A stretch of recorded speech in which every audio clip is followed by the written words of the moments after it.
jetteen hin didde dumbusha. Maalan beekaa. Akkam jirtu nagaa keessanii fayyaa keessanii bareedeen jira miti. Suuraa kana isatu naa bitee gaafa cidha keenyaa sana naa bitee suuraa kana.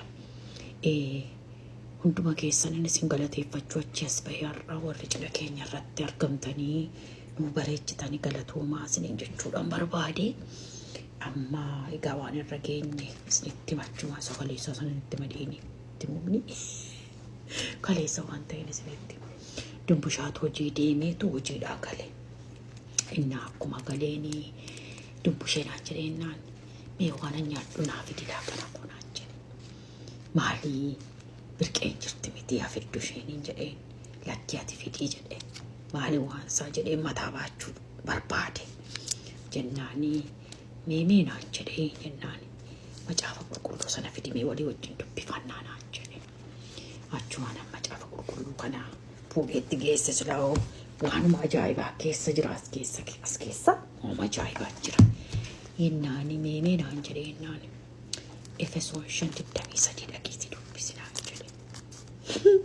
Yaa dumbushaa ija maaliitiin an dubbisaan jedhe. Fiigee dhaqee maxaxxarii tokko bitee fide. Sinittan agarsiisa yuudhaa kuna. Maxaxxarii kana fidee isaan naa dubbisinaan jedhe. Rakkoon qabuun jedheenan immoo fidala kana lakkaa'ee rawaa nan dubbisa. Amma isinumaafuu dubbisuu barbaadeen. Efesoon 5:23 jedhe inni. Ani garuu 21 irraa kaaseen isinii dubbisa. Abeet ila boqqolloodhuma fakkaate asisinii ka'a maxaxxarichi.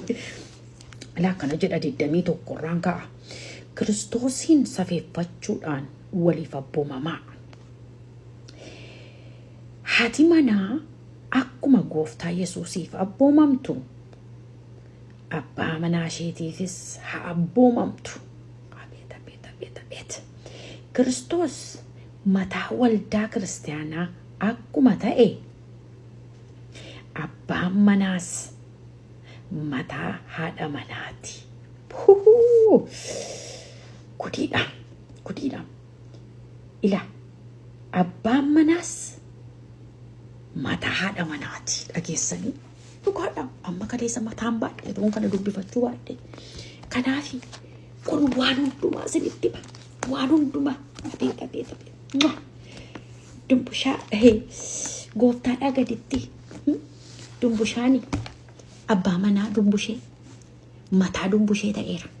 Amma mataan koo kan koo miti kan saati inni mataa kooti.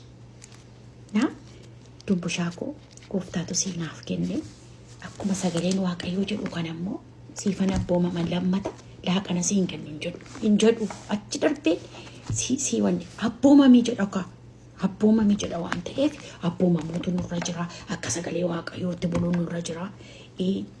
Wanti hundumtuu kana keessatti minyaa'a. Kanaaf isiniin jechuu dhufee akkuma nutti bareedee jiru kana Kiristoosiin bareennee sagalee isaatti bullu. Egaa abbaa manoonni keenya mataa keenya.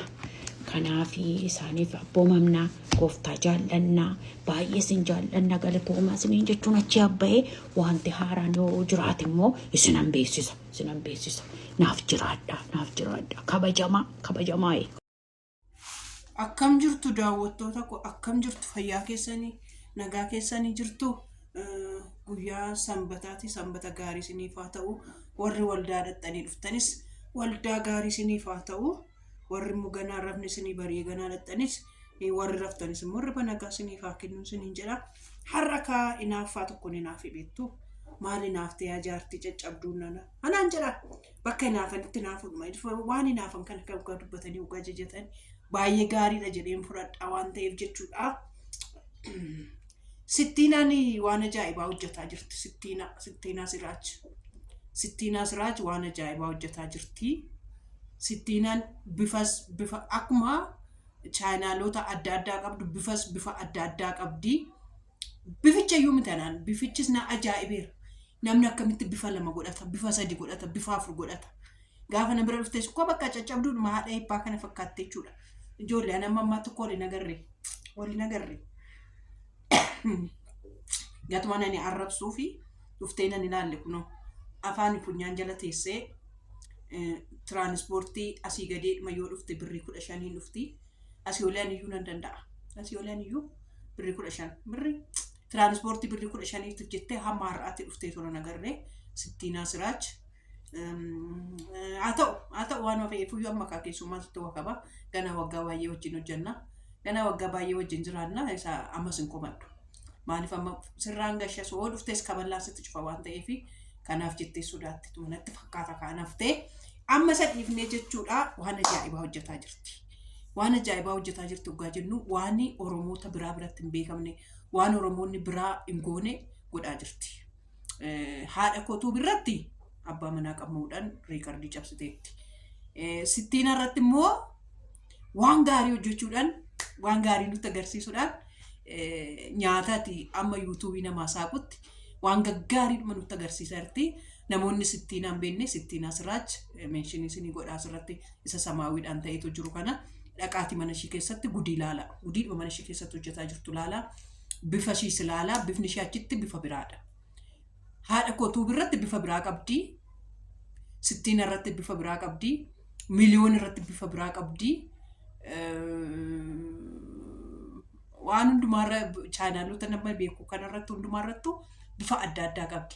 Waan akkasii kana immoo warroonni hojjetaa turanii ani itti inaafaa ture warroota akkas godhoo godhamee jedhee itti hawwaa ture lamlam buttaa jira wayin immoo yetambiidhaan waan akkasii akka biyya Arabaatti galteen maal biyya Arabaatti hojjettu maal biyya Arabaatti fuutu maal biyya Ormaatti fuutu hojjedhaa biyya keessan keessatti jettee waa'ee masinoo waa'ee YouTube irraa galii argachuu waa'ee mi'a bitanii namaa geessuu kana sirriitti barsiisaa jiru eenyu turte ishii turte.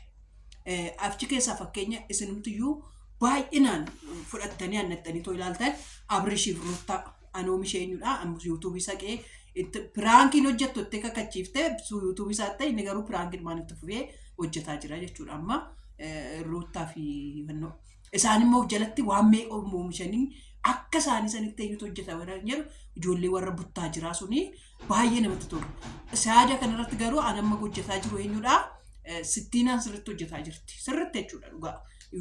YouTuber lama namaaf saaqxetti an biyya Arabaatti irratti hojjetaa turte caalayyummaa amma immoo warra biyya keessaas banadhaa saaqadhaa hojjetadhaa maallaqa qaba YouTubein jettee hojjetaa jirti. YouTubein maallaqa qaba jedhanii gaafa hojjetanii hojjetadhaa hundi keessanii hojjetamaa jedhan inni ilaaltani maaliif akka ta'e beeku abaarsi kun Oromoo irraa cabuu qaba. Warri daawwattoonni ilaaltanis warroonni YouTube irraa maallaqa argachuu qaban hojjetatanii argachuu qaban akka hojjetan jajjabeessaa ilaalaa. Maaliif inni ilaaltan ijoollee Oromoo garuu warra san bira maal akkasin argatan hin beeku. Isaanii YouTube irraa faayidaa qabnan jedhanii YouTube irraa faayidaa argannan jedhanii maal godhaa jiru waan hundumaa achitti wannoo waan ta'eef jechuudha maallaqa qaba hojjetan ijoolleen Oromoo namaaf hin ilaaltu. Maallaqni irra jira hojjetadhaa koottaa gargaarama gaafa jedhan ijoolleen Oromoo inni ilaaltu maaliif akka ta'e beeku. Garas garuu an deemanii ilaalanis immoo koomantii isaanii godhatanii ilaaltan guruupii isaanii keessas jooni gootanii ilaaltan ijoolleen Oromoo keessa guutee jira. Maaliif Oromoon maaliif akka isaan waliif fayyannee maaliif akka ta'e beeku. Garuu kanarratti sabboontu nanaan baay'ee na hinaafsiftee baay'ee itti naafnee haadha eebbaati namaaf hin saaqnee maaliif namatti naaf ta'uu naan jettillee saaqeraan nama hedduudhaaf namoota hedduudhaaf saaqee ittiin gaabbusa beekachuun namoonni saaqamee fi warroonni nuyi monetization goonee fi warroonni gargaaraa turre jiru. Maaliif isaa itti akkana guurreetti wannoo jechuu irrachuudhaaf gugurdaadhaa amma xiqqaatti yuutuubii saaqee fira fakkeenyaaf jechuun ani saastisee jira. Ofii isaanii ofaa mul'isanii eegaa jira malee jechuudha. Yuutuubaroota odoo ta'e warra miidiyaa gugurdaa irra jiran iyyuu warroota itti agarsiise warroonni irraa fayyadamaa jiran jiru. Garuu an sabboo sirriitti waan na boonseef waan itti boonee fi warri immoo itti koottaatu hojjedhanii guruupii uumee fi guruupii ijaaree fi didanis hin jiru. Garee teelegiraamii guruupii ijaaree fi akkasumas immoo Oroon chaayinaalii tokko iyyuu itti gurgurattee warri chaayinaalii iyyuu walirraa wannoodhanii chaayinaalii monetization ta'e 50,000 salphaadhaan argatanii fudhatanii lakki kaffalachuu hin danda'u irratti hojjechuu hin danda'u jedhanii warroonni deebisanis hin jiru. Mamaa gochuu hin dandeenyu warroota akkasii hojjetadhaa TikTok irra teessanii amma waccan TikTok irraa amma olii gatteessanii giiftii kadhattan TikTok YouTube irratti dhuftanii viidiyoo hojjetatanii viidiyoo dalagattan maallaqa irraa argattu jedhee gorsee ijoollee hedduutti himeen jira. Kana abbaan akka gara hojiitti jijjiirama. Garuu sabboo koo guddaa galatoomii dhugaa rabbii waan an hawwaa ture jechuun waan an ofii kooti gochuu barbaadu waan ati gooteef baay'ee natti tola jechuudha. Amma sabboon tuni biyya keessa iddoo biyya Arabaa jirtu haadha ishiitiif haadha kootuubii saaqxee achitti monetization gootee maallaqa akka inni dalagu gootee dhufte. Mucaa ishiitiif miiliyoon beestiidhaaf achitti biyya Arabaa teessee saaqxee monetization gootee dhufte. Ofii ishiitiif mataa ishiitiif sabboontuu Wallagga lixaa jettee banattee ofii ishiitiifis monetization godhattee dhufte.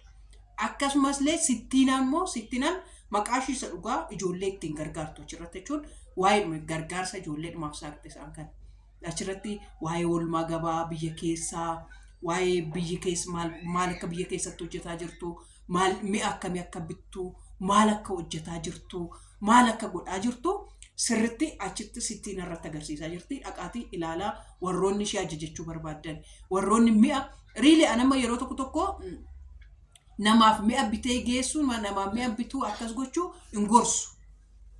Maaliif seetan abbaan bira jiraatee abbichi bira ta'ee yoo bitate ofitti amanee ilaalee sirritti daawwatee yoo bitate isatti nama malee ani mi'a isinii biteen bakka akkasii isinii geessaa bakka akkasii isinii godha akkasii isinii godha waan jedhu hojjechuus hin barbaadu hin hojjedhu namootaafis kana baay'ee hin jedhu. Garuu warroonni immoo baay'ee nama amanta nama fakkeenyaaf akka sabboontu kun sirritti amanamummaadhaan isinii bittee isinii geessitee inni tokkoffaan mucaan harka jiru bakka barbaadetti isinii geessuu dandeessi. Waa'ee bunaa, waa'ee dhadhaa, waa'ee maalii sittiin irratti hojjetaa jirti waan ta'eef sittiinaa yuutuubii dhaqaatii daawwadhaa. Haadha kootuubii irra immoo nama qammaati. Achirratti nama qammaati. Kunoo kanaafan bifa baay'ee qabdi anis hin jedhu. Sittiina irratti nama qammaati. Sittiina irratti nama barsiifti, nama gorsiti. Wannoo irratti immoo haadha kootuubii irratti immoo beektu yaa waan abbaa manaa namaa ta'e abbaa manaa namaa faana jirti. Bifa lamaan akkasii qabdi. Kanas hin jedhaa.